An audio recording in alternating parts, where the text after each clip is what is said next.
Anglers Extra. And we're back on the Anglers Extra pregame show. As always, time for the Manager's Show with John Schiffner at Stony Brook Field in Brewster. Schiff, a nice win yesterday.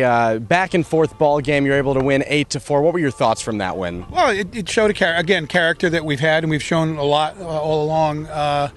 We jumped out to a nice 5-0 lead, and those are nice to have in this league. And to Harwich's credit, they came back and battled back, and our pitching staff hung on and got a big home run to the bottom of the 8th by Dante and just kind of made salted things away. So that was great. Talk about that big home run. Don't know if in 2 summers you would have expected Dante to hit one up on Depot Road. What was your thought when you saw that ball leave the bat? I was, first of all, thrilled. Good for him. And then it's like, wow, that ball was crushed.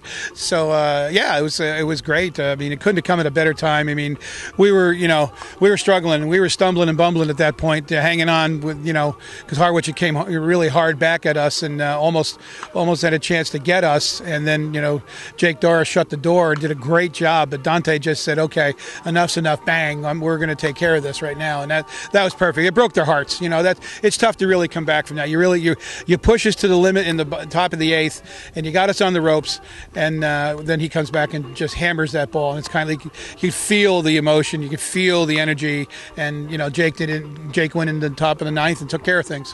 Dante is leading off today. Is there anything specifically that he's doing well? Yesterday in all 5 at-bats, it looked like he hit the ball hard. He's squaring the ball up every at-bat. Every at-bat he takes, and he goes opposite field.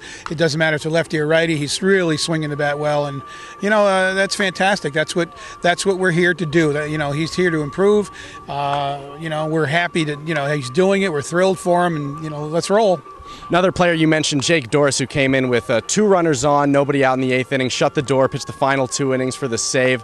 What does he do so well out there coming out in those situations? Well, in that case, he threw strikes, and he got the big pop-up, then he got the strikeout, and okay, now let's roll, and that was outstanding. We've got, I think part of that energy we took from that inning carried over to the next inning, and when Dante hit the home run, it was like, wow, but that's his job. He's the guy to come in and slam that door shut, and he did.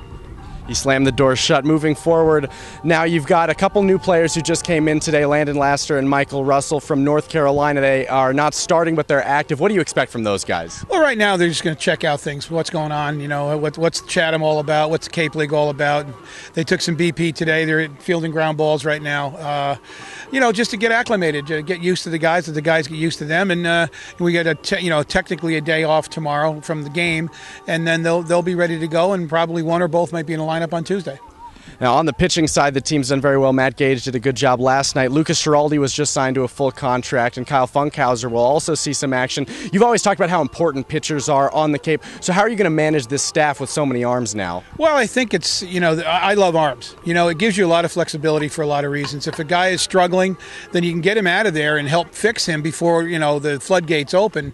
It's really nice that we have the expanded roster so we can have an expanded pitching staff because sometimes guys have bad stuff.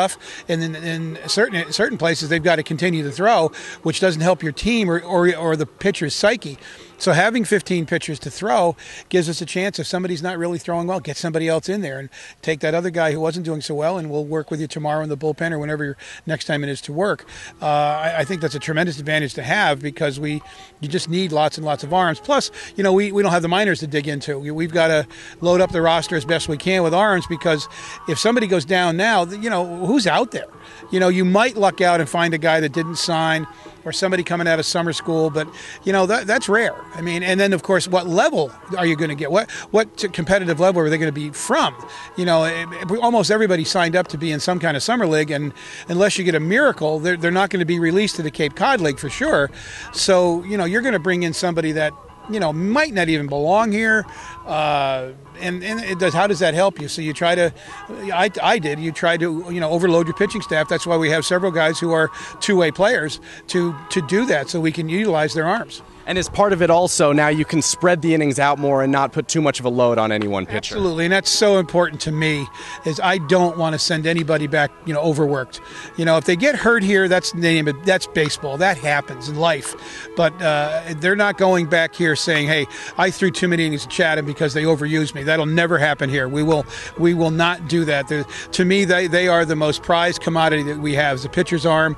The players themselves the same way. We've sent some some guys back a little tired because of circumstances beyond your control. But one thing won't be pitchers' arms. They're not going to be overused. Great to hear. Thanks a lot for your time, Schiff. All right, thank you, Brandon. That was the Manager's Show. Keith Zubro takes over as the Anglers Extra pregame show continues.